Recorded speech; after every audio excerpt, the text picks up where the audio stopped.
The Siyata Dishmaya, we're going to learn Shabbos Daf Kuf Chof Hey. We're going to start from the top line of the Omid. Says the Gemara, and we're continuing with the halachas of Muktzah. Omar Bar Hamduri Omar Shmuel. A person called Bar Hamduri said in the name of Shmuel, Kroimiyois shel machzeles, shreds, strands that were part of a mat at some point, and now they've just become shreds. Mutter letaltulam b'Shabbos, one's allowed to move them on Shabbos. Maitama, why is it mutter? Omar Rava said, Bar Hamduri asbarili. Bar Hamduri himself explained to me why it's mutter. Machzeles gufa lemay chazya. A mat itself, what's it good for? Lichsuye be'afra, in order to cover the earth, or to stop either to cover some dirt on the earth, some excrement, some tzoya, or in order to stop the dust of the earth from dirtying and from rising. These pieces of the strands of the mats, that even though they're not part of the mat, they can still do what they were doing initially, and that is to cover some dirt, and therefore it's not muktzah on Shabbos. And this seems to be following what Rabbi Yehuda says, that in order for it not to be muktzah, it's got to have the same type of malacha as the initial mat had, which is to cover over the earth, to cover the dirt. And there's a discussion in the Mefarshim why he's lending itself to Rabbi Yehuda, but that doesn't mean that he held that way halachically. It happens to be that in this case with the mats, the type of melacha that one can do with these kroimios are the same as what they were doing with the machzeles initially. Continues the Gemara. Omar Abzera Omar Rav. Abzera said in the name of Rav, Shi'ori pruzmiois, little pieces that were once part of a talis and now they've become worn away, and now it's just little leftovers of a talis. Also, letaltalon b'Shabbos, one is not allowed to move them on Shabbos. Omar Abaya says, b'matloiniyos she'ein bohen gimel al gimel, we're talking about the little patches of that talis which are smaller than 3 by 3 etzbois. Doloi chazyon, they are not fit to be used. Loila aniyim v'loila ashirim, not only would rich people not use it, but even poor people don't have what to do with it. And since there's nothing you can do with it, it's muktzah and may not be moved on Shabbos.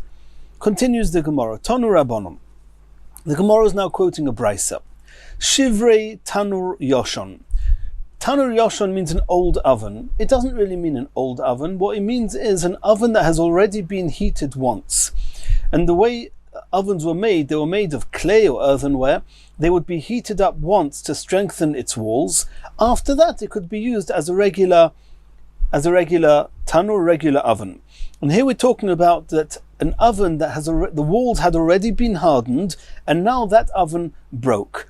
But the pieces, since they've coming from a hardened oven, they themselves can be used and they're fit for melacha.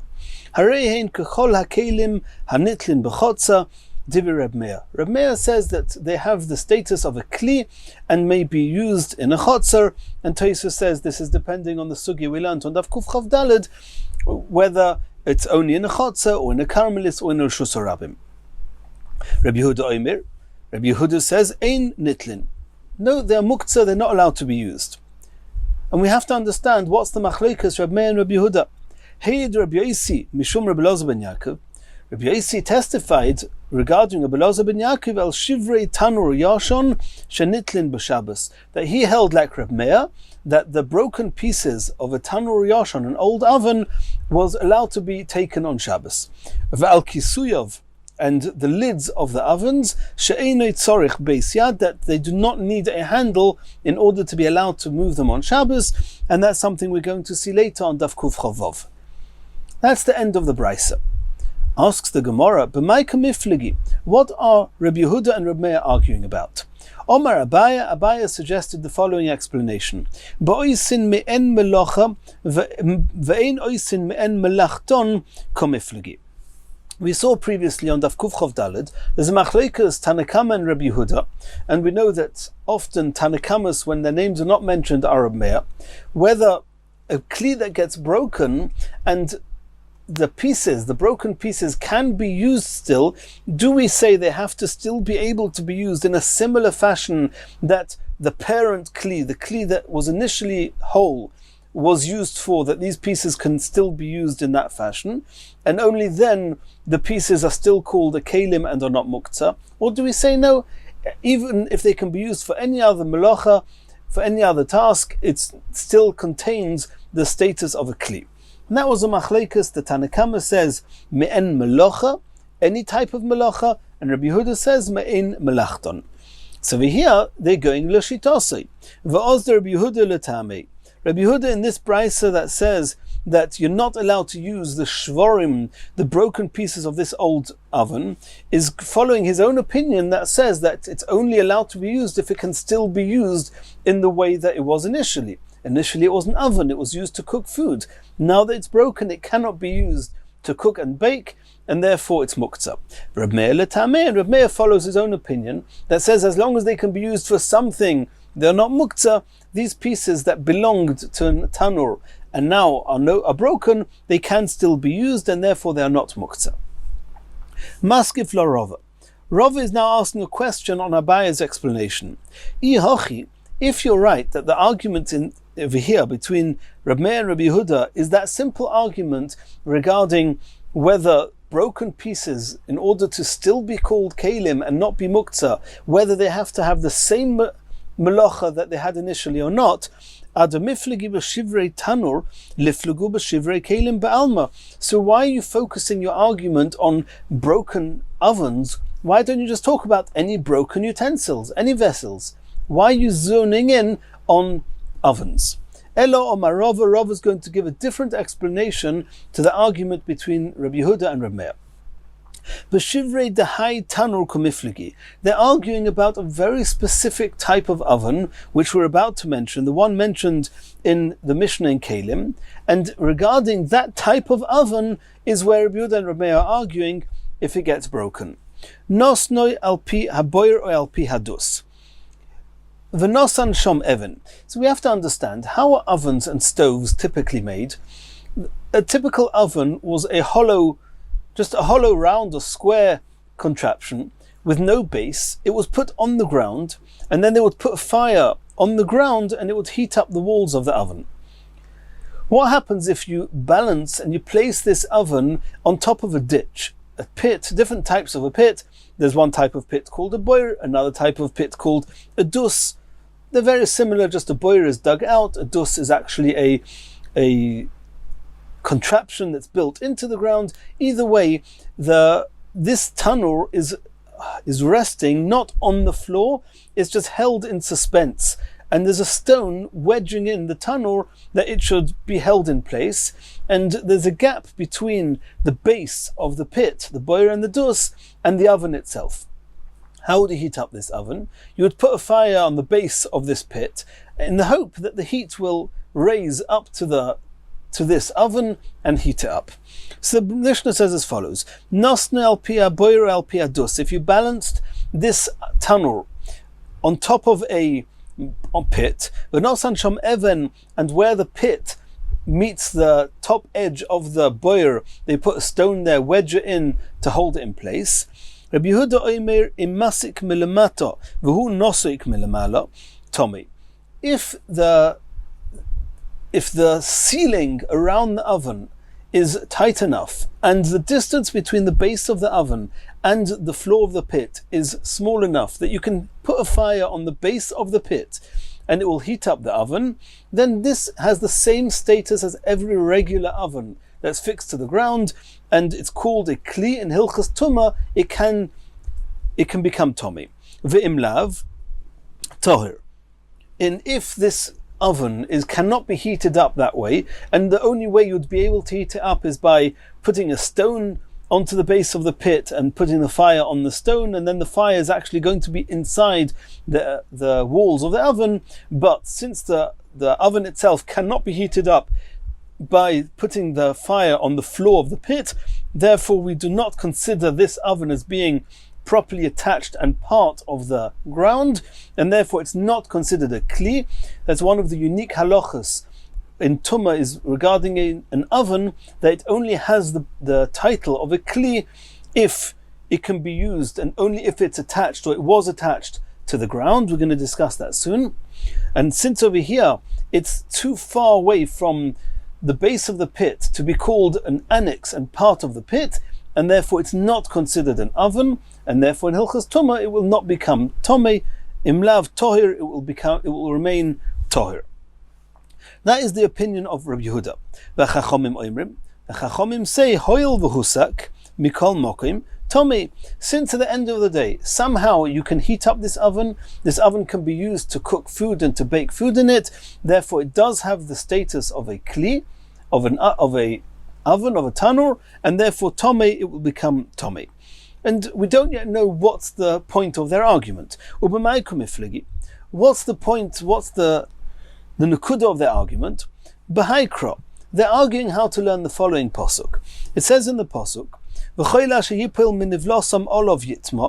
anything that a tomei animal touches it will become tomei. Tanur v'kiraim, an oven or a stove. Yutots, that can get smashed. Tameim heim or tameim yu lochem. They can become tomei, and they are tomei. It is a double term at the end of the pasuk.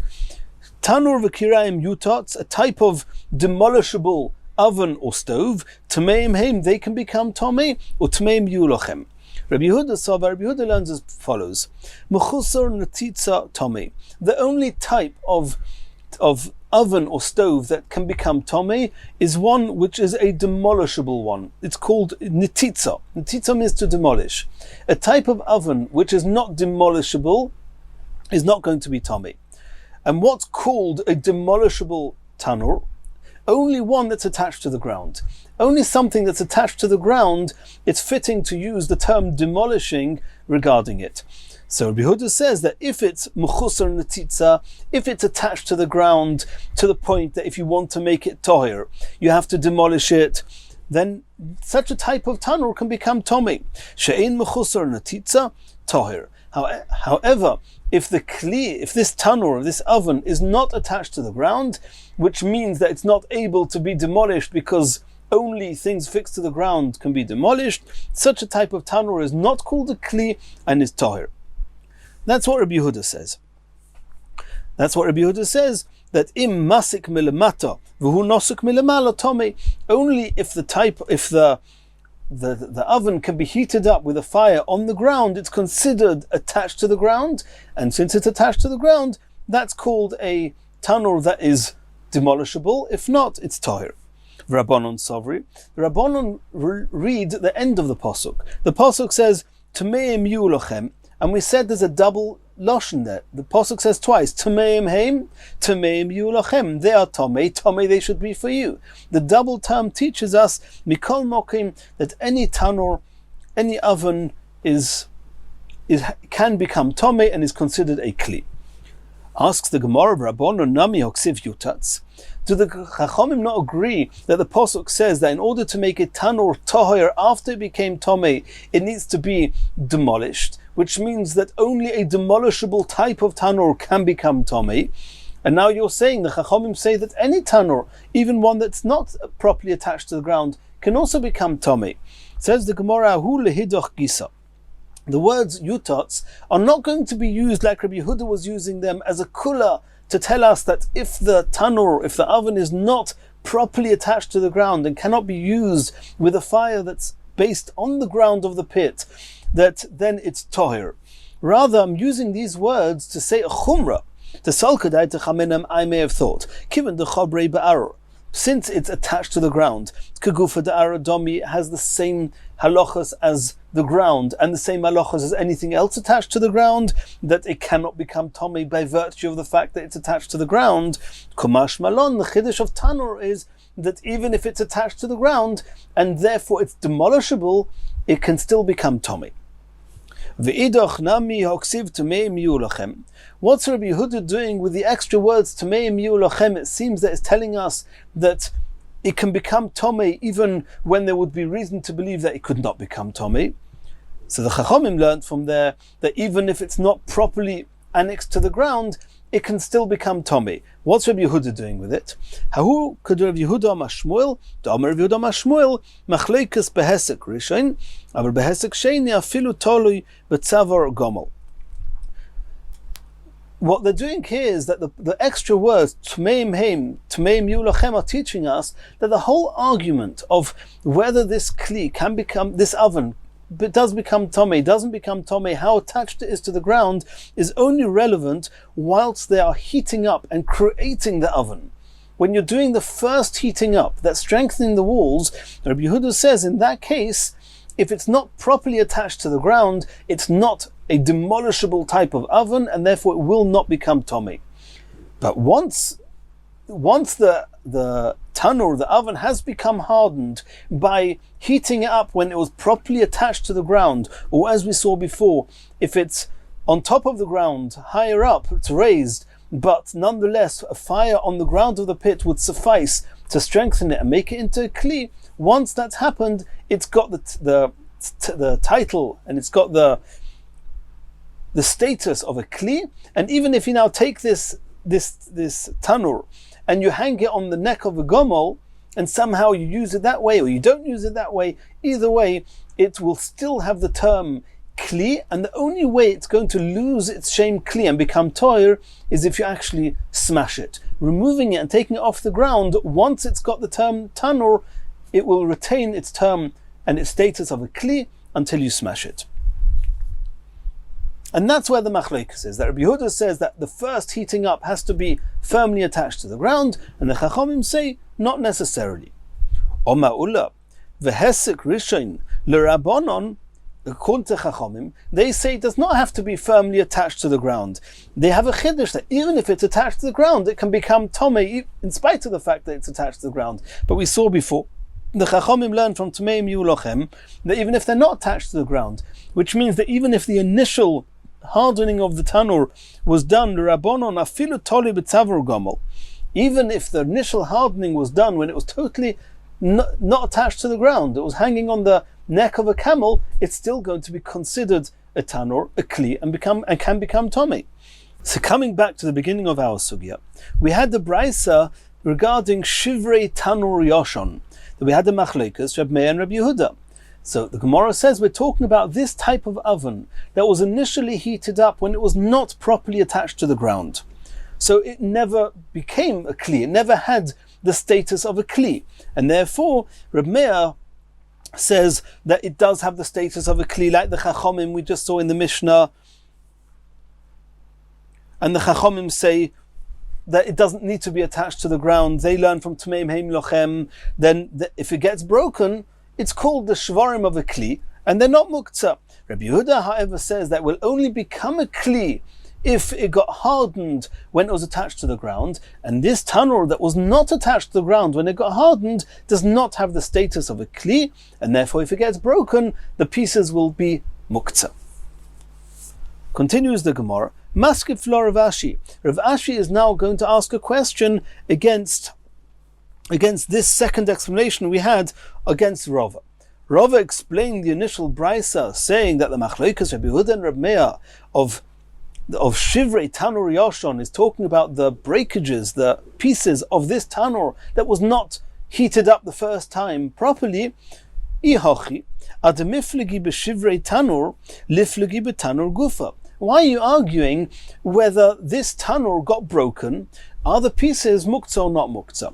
The machlekes Rabbi Yehuda and Rabbi Meir that we just mentioned now is whether this is called a kli even before it gets broken. According to Rabbi Yehuda, an oven only becomes and only has the status of the tumah of a tanur if it was first heated up when it was attached to the ground. He learns it out from Yutats.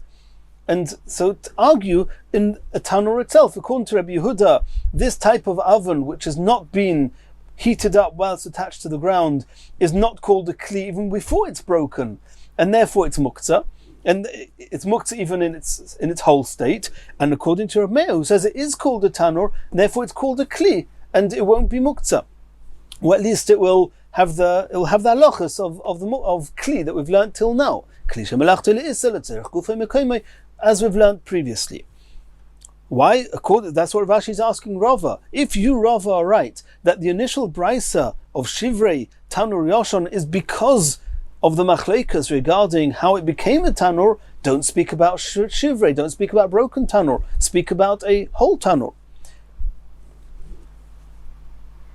L'hashte tanur gufa Reb Yehuda lo yavamona shvarov miboya. And he's just strengthening his question and saying, according to Reb Yehuda, if when it's whole, it's not called a kli, it will go without saying. We can take it for granted that when it's broken, it's not called a tanur. So why do you have to speak about the broken pieces? Talk about a whole tanur, and say that a whole tanur, according to Reb Yehuda, is not called a kli, and we'll take it for granted that the shvarim are muktzah. And here the Mefarshim, the Maharsha says, why doesn't the Gemara answer? We need it according to Reb Meir. Reb Meir, who says that a whole tanur is called a kli, and there's a chiddush that even the broken pieces are called a kli. So the Maharsha deals with that. Ela Omer of Ashi. Rav Ashi is now going to give another and a third interpretation of the brisa we started with. La'olam kada omron me'ikara. We're talking about the shvarim, the breakages of a normal oven, a proper oven that was made properly and according to everybody had the title, had the status of a kli, and it got broken, and that's how we explained the Gemara right from the beginning. That's how Abaya explained it. Uba'oisa maisa tapka. What did we say at the beginning? That the machleikus was whether oisin me'en melocha or oisin me'en melachton. That's how Abaya explained it, that the machleikus is going to be whether it has to be able to be used for the same melacha or not. And then we asked a question on that. Rava asked a question on that. So why are you talking about a tanur? Talk about any kli. So now that's what Rav Ashi is coming to answer. Rav Ashi says that beforehand we assumed that a broken tanur cannot be used for heating up. No way. And therefore, the maximum we're left with is a machleikus, whether if it can be used for something else, is that called that it's still got the status of a kli or not? But now he's saying no. It's possible that the pieces of the broken oven can be used to bake on. What does that mean? Says the Gemara, tapka are tiles, and it's true that with a typical oven, it was a whole contraption, and they would put dough on the walls of the oven, they would put a pot on top of the stove, and that's how a normal oven would work. However, there's a concept of heating up tiles, where you'll just take some tiles, put some fire underneath it, or next to it, heat them up, and then you can cook or bake on top of it. So we're talking here about where the pieces could be used somewhat similarly to the original oven, but not exactly. There are a number of differences between the way you would bake or cook on these tapka, on these pieces, to the way that you would cook in the original oven. So the question is that called melachton? Is it not called melachton? And that's what we're going to explain. Reb Meir ledvorov Reb Yehuda ka'omer. Reb Meir is talking according to Reb Yehuda, and he says as follows: Ledidi, I Reb Meir hold afilu b'oisin me'en melocha. I hold that you never need the melacha that you can do with the broken pieces. It has to be similar to the original melacha. No, like we saw in the Mishnah on Kuf Chav Daled Amud Beis, as long as you can use it for something, it's not muktzah. But you Rabbi Yehuda say it has to be me'en melachton. It only still retains its status of kli if it can be used in a way that was similar to the way the original kli could have been used. So Reb Meir says, at least oidili agreed to me, miho at least, the bichai gavna, that a broken piece of oven, that the pieces can be used to be heated up like a tapka, as you would heat up a tile, that melachtoihu, that is similar enough to an oven that it's still considered as if it's a continuation from the use of the oven and is not muktzah. Rabbi Yehuda says, no, I don't agree with you. Lo domi. There are too many differences between using a broken piece of an oven that's used similar to a tile and the way we would use an oven. Hasam, in the case of the oven, the fire typically is inside the oven. Hacha, in the case of this tile, you heat it up outside of the tile. There's no inside of the tile. Hasam, in the case of the oven, mu'umad, it's standing upright. The oven is a contraption that's standing up, and you put pots either on top of it or you put some dough onto the walls of it.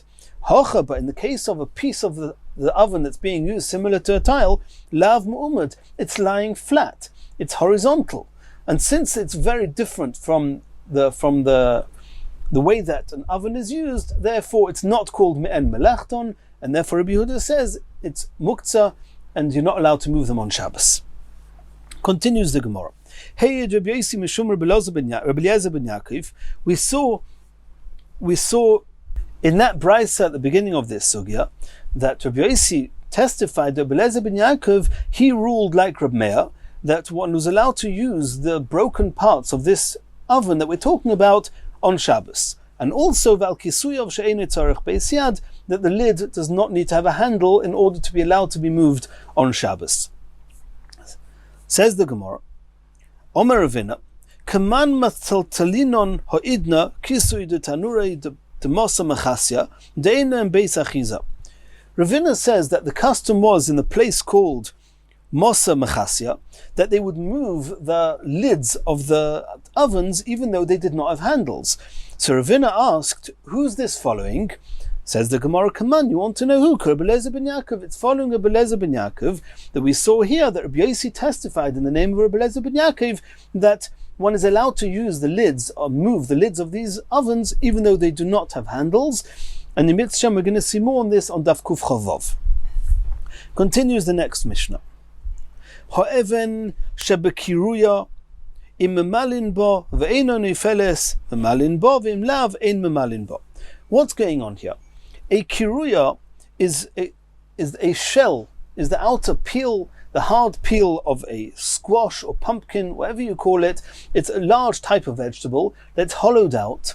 It's relatively light, and you want to use it to lift water out, to use it as a pitcher or a type of container that's going to be lowered into a pit to raise up the water. But because it's very light, it's going to float on the water. You're not going to be able to get it into the water and lift it up. So what did they do? They would take a stone. The stone is muktzah. You can't do anything with a stone. It's called muktzah machmas gufay. You put a stone into the shell of this squash, this pumpkin or this kiruya, and the weight of the stone would lower it into the water, and then you would lift it up. The question is, are you allowed to use this on Shabbos or not? If the stone becomes part of the kli, then it's got the title, it's got the status of a kli, and therefore nothing is muktzah. If, however, the stone is not part of the kli, then not only is the stone muktzah, as all stones are, but the kli itself is actually going to be a base for the stone, and then it becomes a basis for the stone, and then the kli itself is also going to be muktzah. Says the Mishnah, Ho'even shebekiruya, this stone that was supposed to weigh down the shell of this squash. Im memalin bo ve'eino nofeles, if the stone is positioned in such a way, is fixed, is tied onto this shell, in a way that when it gets filled up, the stone is not going to fall out of it, then we know it's an annex to the kli, and the stone itself is part of the kli. Memalin bo, you're allowed to fill up with this on Shabbos. Ve'im lav, if however the stone is going to fall out, it's not properly attached, and the stone is muktzah, and the shell of the squash is also muktzah, it's a bossis. Ve'im lav ein memalin bo. Another case, slightly similar, zmeira, a branch of a vine. And we're talking here about a branch that has, on the top of the branch is a type of a V-shaped, it has two tongues, one to the right, one to the left.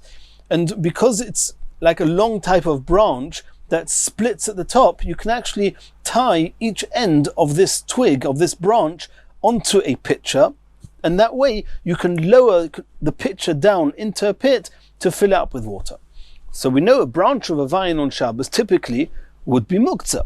However, here where it's helpful and it's serving a pitcher, the question is it muktzah, is it not? Says the Mishnah, Zmoira shikshura b'tafiach, if on Erev Shabbos you tied this branch onto the pitcher, memalin bo b'Shabbos, it's part of the pitcher, it's got the status of a kli, it's not muktzah, and you can fill up with it on Shabbos. Continues the Mishnah, Pkak hachaloin. Not like today where we have curtains, we have roll down shutters. In the olden days, they used to close up doors and windows with shutters that would be removable. They would have a frame, a closed frame, and they would place it in the window frame, and when they were finished with it, they will take it off the window frame. That's called pkak hachaloin, a shutter of a window. And the question is, are you allowed to fix it? Are you allowed to put it into the window on Shabbos or not? And Rashi says there's an issue here of merze. It looks like you're being moisif ala binyan, you're adding onto the building. The window is part of the home, it's part of a building. And you're not allowed to build on Shabbos, nor are you allowed to add something to an existing building. The question is it called adding to the building or not? So if this shutter is also connected, it's tied to the wall, which means there was a screw or a pin in the wall, and the shutter was tied to that screw, vetolui, and the shutter was not resting on the floor and it happened to be tied onto the wall. No, it was hanging. It was not dragging on the floor. It was hanging from the hook. And then we say that it's already part of the building. Positioning it into the window will not be called moisif ala binyan, and poikin boy, you're allowed to close up the window with it on Shabbos. Ve'imlav, if it's not kosher vetolui, also tied and also hanging, ein poikin boy, you're not allowed to close the window with it on Shabbos because it looks like you are creating or you're building an extension to an existing building. The Chachamim argue and say, bein kach or bein kach poikin boy, even if it's not kosher or vetolui, it's not merze k'moisif ala binyan, and you're allowed to close it on Shabbos. And the details of this last part of the Mishnah we're going to see in Mirz Hashem on Daf Kuf, the bottom of our Omid, and Daf Kuf Chavov in the next shir. Continues the Gemara. Tanan Hosam. We learned in the Mishnah, we're going to learn this later on, Daf Kuf Mem Beis. Even she'al pi hachovis. You had some barrels of wine, and there was a stone that was placed on top of one of the barrels of wine. Why was it placed there? You wanted a lid. You needed a lid, you wanted a lid, you just put a stone. But we know that this stone is muktzah. Stones are muktzah. So the halacha is, mata al tzida. The stone is muktzah. You can tilt the barrel onto its side and let the stone fall off. V'hinei feles, and the stone will fall off, and then you can take out of the barrel whatever you want. But the stone in and of itself is muktzah. Now, the Mishnah there carries on that if the barrel was amongst many other barrels, and tilting it over, you're afraid the stone is going to fall onto another barrel and break it, then the Mishnah says you can take this barrel, lift up the whole barrel and move it elsewhere, and then tilt the stone off. You're allowed to do that. That's what the Mishnah says. And in response to that, says the Gemara, Omar Rav, Omar Reb Ami, Omar Reb Yechanan. Reb Ami, we have to remember that this is Reb Ami in contrast to Reb Asi soon. Reb Ami says in the name of Reb Yechanan, Lo yishanu elo b'sheicheach. When are you allowed to take the barrel, lift up the whole barrel with the stone on top of it, and move it elsewhere and tilt it off? That's only if it was sheicheach. If you forgot the stone there before Shabbos, you didn't intentionally put it there in order to stay there for Shabbos. Aval b'maniach. However, if you put it there lekatchila in order for it to be a lid on this barrel, and you wanted it to be there, then nase bosses ledavar asur. Then the barrel itself becomes a bosses, a base for a stone which is asa, and since it's the barrel is a bosses, you're not allowed to move the barrel at all. You're allowed to tilt it off. And that we have to understand why tilting is easier than carrying. But either way, to carry the barrel elsewhere, you're not allowed to do. Continues the Gemara. Rav Yosef Omer of Asi. Before it was Rabbah in the name of Reb Ami. Now it's Rav Yosef in the name of Rav Asi and also in the name of Rabbi Yechanan. Says it differently. Lo yishanu elo b'sheicheach. If you forgot it there, then you're allowed to lift up the barrel and take it elsewhere and tilt it to the side and let the stone fall off. Aval b'maniach. But if you put it there, if you put the stone there in mind, you wanted it to be a lid and you wanted it to stay there, nase kekisui la'achovis. Not only does the barrel itself not become a bosses ledover asa, it's not muktzah b'chlal, it's not asa. You do not even need to tilt it. You can lift up the stone with your hands. It's not got the status of a stone, it has the status of a lid, and a lid is not muktzah. So you have quite an extreme machlokes here. Rabbah says in the name of Rav Ami that if you left it there intentionally, it becomes a bossis. You're not even allowed to move the barrel. You're allowed to tilt it where it is, but you cannot move it elsewhere. And Rav Yosef, in the name of Rav Asi, says that if you put it there intentionally, then the stone itself has the status of a kli. Omar Rabbah, moisvinin ashmaitin. Now Rabbah is commenting and saying, and is asking a question on his own interpretation of what he said. Rabbah said in the name of Rav Ami that if you put it there, it becomes a bossis. He's asking a question from the Mishnah we learnt. Ho'even shebekiruya im memalin bo ve'einu nifeles memalin bo. We saw in our Mishnah that if you put a stone and you annex it to the shell of this squash, and it's going to stay there, which means it's not about to fall off. And since you did it intentionally, then you're allowed to move this shell with the stone in it on Shabbos. So you see, not like Rabbah said that if you left it there intentionally, it becomes a bossis and the whole thing becomes asa. Says the Gemara, no. Or says Rabbah, I'll answer that. V'lohi, it's not a question. Hasam, in the case of our Mishnah, kiven de hodka shavya doifen. Since you attached it to the shell of this squash, therefore it's considered as part of the wall of this squash. It's mamash part of the kli, and therefore it loses its status of a stone, and it's called a kli. However, over here, in the case we're talking about here, with the stone on top of the barrel, over there it's not attached to the barrel, and therefore, says Rabbah, in the name of Rabbi Ami, in the name of Rabbi Yechanan, the stone retains its status of a stone, and the barrel becomes a bossis. Omer Rav Yosef. Now it's Rav Yosef's turn to ask a question on himself. What did Rav Yosef say in the name of Rav Asi? That if you put it there intentionally, then it loses its status of a stone, and it's called a kli.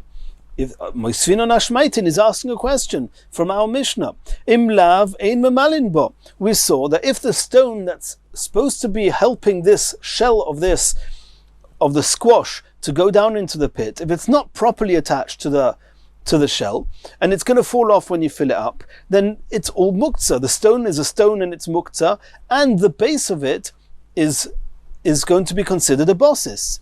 According to what Rav Yosef said in the name of Rabbi Ami, in the name of Rabbi Yechanan, since I put it there intentionally, it should have the status of a kli. Why should the stone in the kiruya be different to the stone on top of the chovis? Says the Gemara, no, we can answer that as well. V'loihi. Hasam kiven deloi hodka bitule botla. Over there, where it will only serve its purpose if it's properly tied. If you didn't tie it onto the kiruya properly, and therefore when you fill up water with it, it's actually going to fall out, then you're making it clear from your actions that you don't intend it to be part of the kiruya to help it collect water. Therefore it's a stone, and the kiruya will be a bossis for a muktzah. However, here, just putting the stone on top of the barrel is more than enough to show that I want it to be a lid, not just a stone, and therefore it loses its title of a stone, its status of a stone, and is muktzah. Continues the Gemara. This machlekes, Reb Ami and Reb Asi, whether if you intentionally put a stone on a barrel, do we say the barrel becomes a bossis and is muktzah, or do we say the stone becomes a kli and is not muktzah? What point are they arguing? Mar sovar bo'inon maisa. Reb Ami holds that in order for a stone to lose its title of stone and become a kli, you have to do a significant act. You have to do something significant. Just putting it onto the kli is not enough. And therefore it's called a bossis. Umar sovar, Reb Asi holds lei be'inon maisa. I don't need a significant act, a significant deed to show that I want it to be a kli, and just putting it there is enough, and therefore it has the shame of a kli. And we've seen this, they're following their own opinions. Rav Dimi, when Rav Dimi came from Eretz Yisrael to Bavel, Omer Reb Chanina v'Omer la, Omer Reb Zera, Omer Reb Chanina. Either Reb Chanina said, or it was said in the name of Reb Chanina, Pam achas holach Rebbe lemokim echod. Rebbe was once traveling to some place. Umotzon nadvoch shel avonim. He found a row of stones. Va'omar, bricks. Va'omar letalmidov, he said to his talmidim, Tzu'u, go out, v'chishvu, and have intent that tomorrow on Shabbos we're going to sit on these stones, we're going to use them to recline on, to sit on, and therefore they won't be muktzah. in order that tomorrow we can sit on them, we can move them, it will not be muktzah. And Rebbe didn't require from them that they perform an act to determine that they are now no longer considered as mere stones without a use and are muktzah. Rather, they're considered as chairs, benches, and are not muktzah. Rabbi Yochanan says it's Tzrichon Rebbe Lemaisa. It was in the name of Reb Chanina. It was said that Rebbe just told them to think about it, to intend to use it to sit on Shabbos. Rabbi Yochanan says no. Rebbe actually required from them to perform an act to show that it was going to be used to sit on. What type of act did Rebbe make them do according to Rabbi Yochanan? Omar Lu, this was the machlekes Reb Ami and Reb Asi. Reb Ami says you need to have a very significant act. Tzu v'limdum. Position them. Do something in their positioning, in the way they are, that it will be very clear, it's significantly clear that you're using this as benches. Omar Lu Reb Asi argued with Reb Ami and said, Omar tzu v'shifshifum. Here, Reb Asi holds you do not need a significant act. It's enough to go and just wipe them down a little bit, and if you just wipe them, it's enough. So you see here, Reb Ami needs a significant deed, and Reb Asi doesn't need a significant one. So that's why they say the same here. Reb Ami says you need a significant deed, and therefore Reb Ami says that just putting a stone on the barrel is not enough for it to become a kli. Reb Asi says you don't need something significant, and just putting it on the barrel is enough. Itmar Rabbi Yosi ben Shaul Omar. Rabbi Yosi ben Shaul was actually arguing and said that the incident with Rebbe did not happen with a nadvach shel avonim with a row of stones, rather soyor shel keiros hava. It was a stack of beams. Rabbi Yochanan ben Shaul Omar, goshush shel sfina hava. Rabbi Yochanan ben Shaul says it was that this story happened that they came across a goshush shel sfina and they wanted to sit on it on Shabbos. What's this goshush shel sfina? As we've seen previously in the Masechta, that in order for a boat not to collide or not to get too close to the shore, or not to get stuck on any stones, they would have a long stick. They would put it into the water, and they would see that how deep the water was. If it was too shallow, they would steer away from it in order not to run ashore, and if it was deep enough, they knew it was safe to go on. So this stick is quite important that it stays straight. They wanted to have an exact indication of how deep the water was.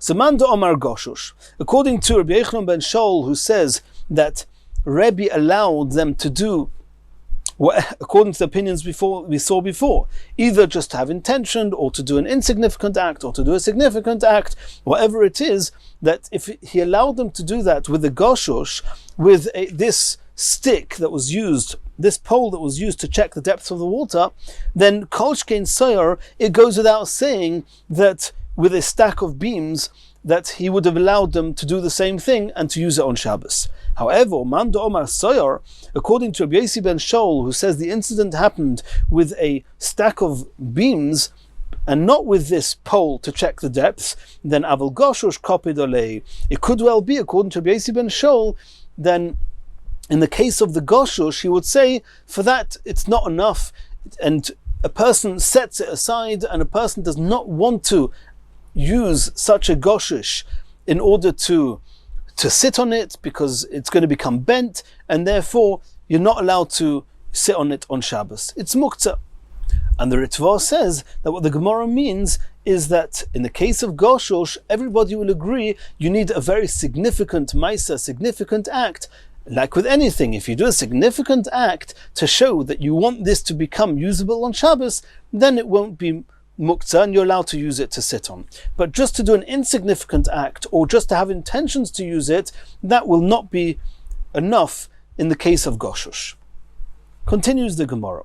Zmoira shi kshura, we saw in the Mishnah at the beginning of the Amud that a branch of a vine that was connected, that was tied from Erev Shabbos but tafiach onto a pitcher, the malin ba b'Shabbos, you're allowed to use this pitcher and fill up with it on Shabbos. Says the Gemara, kshura in, it's only if it's tied onto the pitcher. Loi kshura, if it's not tied, loi, then it's not become an extension of the pitcher, and therefore the twig, this moira, is going to be muktzah on Shabbos. Lema masnisen deloi kubshim ben Gamliel. So the Gemara is suggesting that this Mishnah that says that you need to tie it, it seems that you need to have a maisa, you need to have a deed before Shabbos. You have to do an act before Shabbos in order to say that this moira is not muktzah, it's not just a random twig, a random branch, it's part of the picture. How do you show that? By tying it. And that seems not to follow Reb Shimon ben Gamliel. The Tanya we learned in the Brisa, charoyis shel dekel, the branches of a palm tree, shegidron le'etzim, you cut them down initially in order to use it for firewood. V'nimlech aleh in the yeshiva, and then you decided you wanted to sit on it on Shabbos. Then in order for it not to be muktzah on Shabbos, because firewood is muktzah on Shabbos, you want to use it on Shabbos, then before Shabbos tzorech liksher, you have to tie them together. You have to do an act, a proper maisa, and this maisa readies them, is a hachana, it readies them to be used as benches, as chairs, and then it will become chairs and benches, and it will not be muktzah. Reb Shimon ben Gamliel Omer, Reb Shimon says, Ein tzorech liksher, I don't need to do an activity like that of tying. And our Mishnah says clearly that this Zmoira, you need to tie it to the picture. It seems not to be following Reb Shimon ben Gamliel. Omer Reb Sheshes. So Sheshes says no. Our Mishnah could be even recording Reb Shimon ben Gamliel. Afilo Tamer Reb Shimon ben Gamliel. Hacha b'mayos skinon. Why do we need a case where you do a maisa according to Reb Shimon ben Gamliel, but mechuberes ba'ovia? We're talking about a zmoira, a branch which is still attached to its parent, which means it's still attached to the ground, to the body of the vine itself. And therefore, since it's attached, it's muktzah. In order to have something that's mechuber, that's attached to the ground, to not be muktzah, to be called a kli, for that you need to do something much more severe than just have an intention. You have to tie it. Yehochi asks the Gemara if it's tied. Is the halacha not that you're not allowed to use anything that's attached to the ground on Shabbos? If this Zmoira is attached to the ground, how are you allowed to use it when it's attached to the pitcher? Says the Gemara Lemato Megimel is talking about that it's below 3 tvachim off the ground. We're obviously talking about that you want to lower the pitcher into a pit that's deep in the ground, and this Zmoira is within 3 tvachim from the ground. And the halacha is, we're going to see this in Eruvin, that if it's with less than 3 tvachim off the ground, then you're allowed to use it on Shabbos. Rav Ashi says, Afilu tema betlusha. It could be that we're talking about even a zmoira, a branch which is already detached.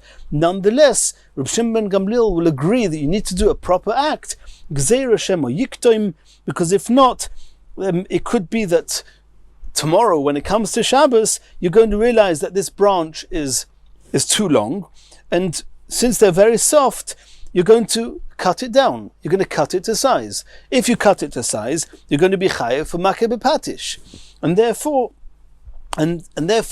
he says you have to tie it to the pitcher initially and make it into a kli before Shabbos. However, in the case of the charoyos that we're talking about, Shimon ben Gamliel was talking about the branches of the palm trees over there. Since it's made to sit on, and there's never too long, too short, there's no risk of them cutting it down, and therefore, according to Shimon ben Gamliel, machshava sagi, it's enough just to have intentions to use it to sit on, and that suffices. And the Mir Hashem, in the next year, we're going to start learning the next sugya.